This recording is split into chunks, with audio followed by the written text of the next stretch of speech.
किस मिट्टी का बना है यार, इतने कम उम्र में पूरे रात चल रहा है, इसके लिए आप तालियां बजाइए ना प्लीज। और आगे चल के इसका फिल्म भी आ रहा है केसरी भैया के साथ, चिमनी भाटा चालू हो गया, आप लोग देखने जाएंगे ना, ये उस फिल्म में है, ये है ना। फिल्म का नाम क्या है? शादी हो तो ऐसी। शादी हो तो ऐसे। और मेरा आर्यन उस फिल्म में है, आप सब लोग देखने जाएंगे तो आर्यन को पर्दे पे देखेंगे। आ गई बातें कार्तिक महीना चला जा छठी मैया सबके बनवाली चाटिया पर खेला बस रोहन भैया कि छठी मैया हर सबके बनवाली अपने पसंदिया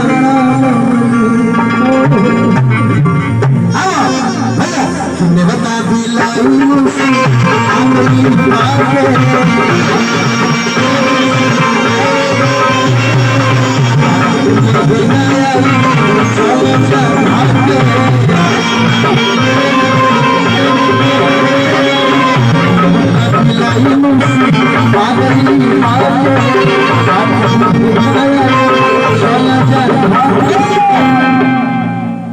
हीरो बजे चिकनी ना चिन्ह के नहीं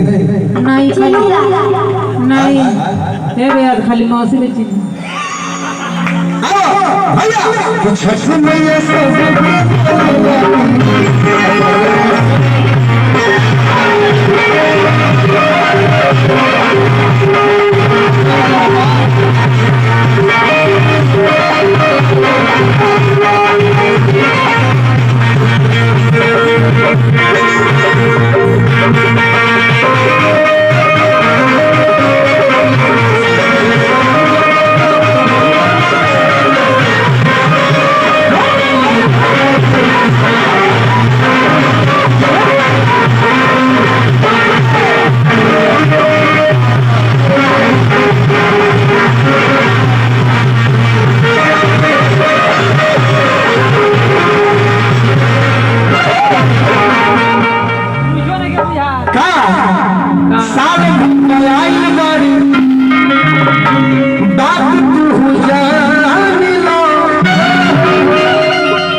ज्यादा खर्चा नहीं थे, घी में छान गए के बाद छठी मैया से जौन चीज मांगे वो मांग ले।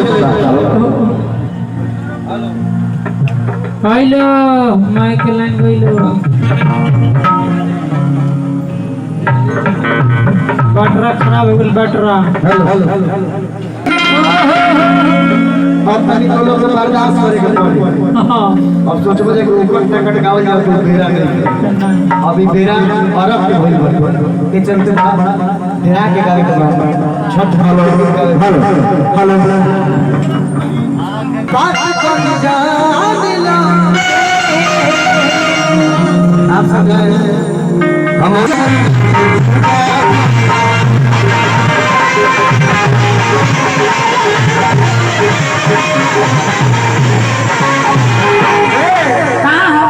छठी मैया अरे सबके बोलवाली अपने आसानिया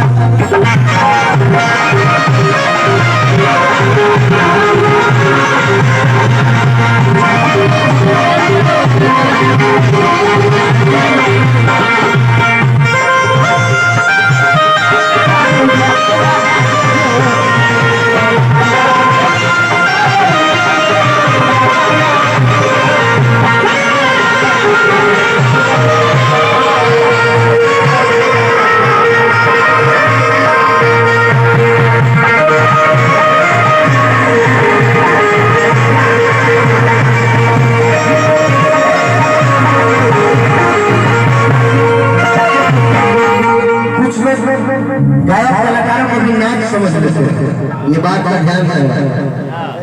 सब लोग उसी समाज में सब लोग बड़े बाप के ही बैठे हैं, इसलिए ध्यान रहे कि आपके दरवाजे हैं जो कमजोर नहीं और छोटे नहीं।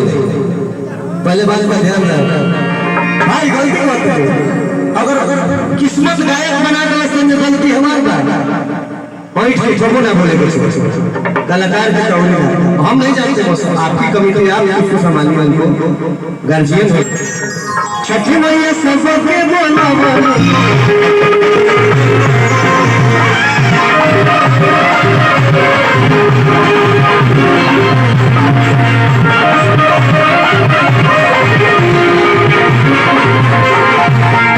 तब गाना हो कि केनाना तनी कमिटी के सब लेकर के नाम का दे बात एक नाम में गाऊंगा, एक नाम आप गाएंगे। मेरे सारे भाइयों को